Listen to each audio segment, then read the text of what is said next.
मुस्तफ़ा करीम अलैहिस्सलाम ने फरमाया मोमिन को कांटा भी चुभता है ना, कांटा भी। दो बुजुर्ग बैठे थे, एक हजरत अहमद रहमतुल्लाह अलैह और एक हजरत शरफुद्दीन मुनीरी रहमतुल्लाह अलैह। तो हजरत शरफुद्दीन मुनीरी कहने लगे कि दोस्त असल में वो होता है जो दोस्त की तरफ से आने वाली तकलीफ पर सब्र करे, जो अल्लाह की तरफ से आने वाली तकलीफ पे सब्र करे वो अल्लाह का महबूब होता है। तो हजरत अहमद फरमाने लगे नहीं, मुझे तेरी बात की समझ कोई नहीं आई। सब्र करे वो अल्लाह का दोस्त है, मुसीबत पे सब्र करे। तो कहा जनाब फिर अगर नहीं समझ आई तो आप बता दें अल्लाह का दोस्त कौन है। तो आप फरमाने लगे जो महबूब की तरफ से आने वाली मुसीबत को उसका तोहफा समझ के कबूल करे वो असल दोस्त होता है। उसका तोहफा समझ के कबूल करे, अपने रब का तोहफा समझे, मालिक का तोहफा समझे कि उसने मुझे तोहफा दिया है, मुझे किसी मुश्किल में डाला है। तो रब करीम बिला मिसाल और बिला तशबीह समझाने के लिए अल्लाह जब किसी को मुश्किल में डालता है, काफिरों को तो उसने मौजें कराई हुई है, बड़ी बड़ी सहूलतें दी हुई हैं, मुश्किल में डब भी डालता है, अपने नेक बंदों को ही डालता है। नमरूद और फिरौन के पैरों में कांटा भी नहीं चुभता था, उनको तकलीफ नहीं आती। तकलीफ किसे आती थी? अल्लाह के नेक बंदों को तकलीफ आती थी। हजरत राबिया बसरिया जब तक जिंदा रही तब तक बीमार रही। जिस दिन तबीयत ठीक होती तो कहती ए अल्लाह तू कहीं मुझसे नाराज तो नहीं हो गया, तू कहीं नाराज तो नहीं मौला। मौला जब तू मुझे तकलीफ देता है तो मैं रो के तेरी इबादत करती, जब मुझे दुख होते हैं तो मैं सजदे में तड़पती। और खुदा बंदा अब तो मैं सुखी हूँ, मौज में हूँ, मुझे रोना ही नहीं आ रहा। तो खुदा बंदा तू कहीं नाराज तो नहीं हो गया मुझसे? दुख तो अच्छे होते हैं, दुख तो प्यारे होते हैं, और दुखों के बाद जो अल्लाह आसानी देता है उस आसानी का फिर क्या ही कहना। उस हजरत अय्यूब अला नबीना अलैहिस्सलातु सलाम बीमार रहे, 60 साल अल्लाह ने तंदुरुस्ती दी। कितने साल बोले? 60 साल गौर करना बात पर, 60 साल अलील रहे, फिर बीमार हो गए। 18 साल हो गए बीमार हुए। ज़ौजा कहने लगी दुआ कर लें आपको अल्लाह सेहत दे दे।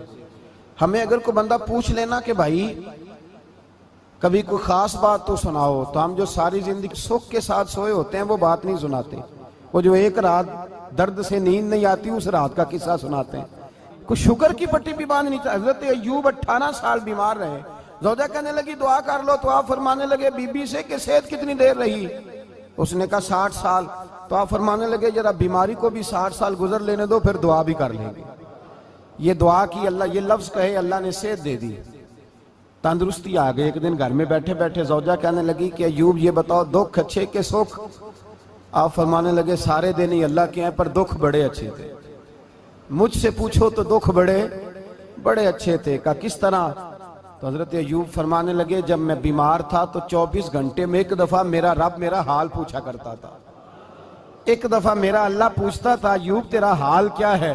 फरमाते हैं 12 घंटे तो लज्जत ही रहती थी कि मेरे रब ने मेरा हाल पूछ लिया है, और अगले 12 घंटे में इंतजार करता था मालिक हाल दोबारा कब पूछेगा। फरमाने लगे अब सेहत तो हो गई है पर अब मेरा रब मेरा हाल तो नहीं ना पूछता। भाई मुश्किलात जो होती हैं वो तो तुझे सजा देती हैं, सवार देती हैं। तुझे याद आता है कोई अपना, जब तुझे दर्द होती है ना, तकलीफ होती है, फिर तेरा दिल करता है कोई कंधा मिले जहां मैं सर रख के रहूं। फिर इसीलिए तो किसी दरवेश से किसी ने पूछा था अपना कौन होता है? तो कहा जो तुझे दुख के वक्त याद आए वो तेरा अपना है। जो तुझे ऐन आजमाइश के वक्त याद आए और तुझे उसका नंबर फौरन तेरे मोबाइल पे चलने लगे वो तेरा अपना सज्जन है, जिसको तू दुख के वक्त याद करे। तो भाई मुश्किलात के बाद जो अल्लाह आसानी देता है। हजरत इब्राहिम को आग में भी फेंका गया, हजरत इब्राहिम अलैहिस्सलाम को सताया भी गया, निकाला भी गया, लेकिन जब इन मुश्किलात से गुजरे तो मेरा रब फरमाता है वैज़िब तला इब्राहिम रब्बुहु बिकलिमातिन फअतम्महुन्ना काला इन्नी जाइलुका लिन्नासि इमामा। कहा जब इब्राहिम पूरे उतरे तो फिर हमने उन्हें इमाम बना दिया। या अल्लाह किस तरह की इमामत दी? फरमाया मैंने इतनी आला शान अता की है कि अपने लाडले रसूल को जनाबे इब्राहिम की नस्ल में पैदा फरमा दिया है। मैंने मुस्तफ़ा को उनकी नस्ल में पैदा कर दिया, कयामत तक के लिए उनका वकार बढ़ा दिया। अल्लाहुम्मा सल्ली अला मुहम्मदिन व अला आले मुहम्मद कमा सल्लैता अला इब्राहीम व अला आले इब्राहीम। उनकी अजमत बढ़ा दी। इसलिए कि जब वो आजमाइश से गुजर करके आए फिर जो आसानी दी। मेरे नबी पाक सल्लल्लाहु अलैहि वसल्लम ने दीन इब्राहिमी की बहुत सारी चीजों को रखा, कहा मैं मिल्लत इब्राहिमी पे हूं। जब कोई मुश्किलात को अबूर करके आता है, जब कोई तकलीफें सह करके आता है, उसके लिए जो अजर होता है, उसके लिए जो फिर अल्लाह कितनी कितनी जरा बड़ी तवज्जो कीजिएगा। लोग समझते हैं फला आदमी मुश्किल में है तो शायद मुश्किल में ही रहेगा, फला आजमाइश में है तो शायद आज। मेरा अल्लाह फरमाता है एक मुश्किल दे के मैं दो आसानियां भी दूंगा। तुम मुश्किल देख रहे हो, मुश्किल ना देखो, वो जो इसको बाद में आसानी आने वाली है, और डबल जो मैं इस पर नेमत करने वाला हूं उसको देखो। हजरत यूसुफ को भाइयों ने कुएं में डाल दिया था, और जब कुएं से निकले तो मिस्र के बाजारों में बिके, और फिर जुलेखा ने इल्जाम लगाया तो हालात बिगड़ गए। हजरत यूसुफ को जेल जाना पड़ा। कितनी कठिन जिंदगी थी, लेकिन मेरे मालिक को कुछ और ही मंजूर था। कुएं में गिरने वाले, बाजार में बिकने वाले, जेल में जाने वाले, इल्जाम लेने वाले जनाब यूसुफ को रब करीम ने उसी मिस्र का बादशाह बना दिया। अल्लाह पाक ने उसी मिस्र का हुक्मरान बना दिया। यारी तेरी सोना पर अजमैशा तेरियां अग, ये सोना परखिया जावंदा ही पहलो नाल अग्गां दे लग। इसके लिए थोड़ा सा जतन करना पड़ता, थोड़े कठिन हालात से गुजरना पड़ता, थोड़ी आजमाइशों का रूप देखना पड़ता।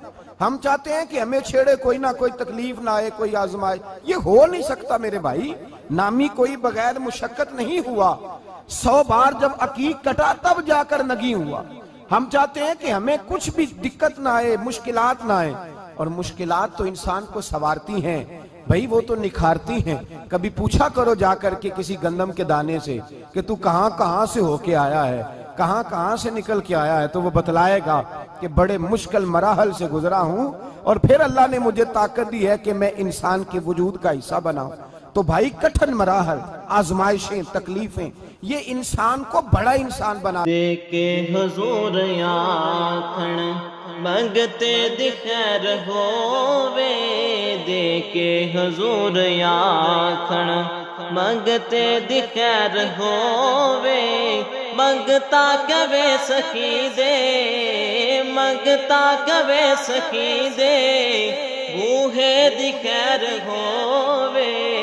देके हुजूर आखण मंगते दी खैर होवे, देके हुजूर आखण। और जन्नत बड़ी जगह लगया जड़ी जगह ते, जन्नत बड़ी जगह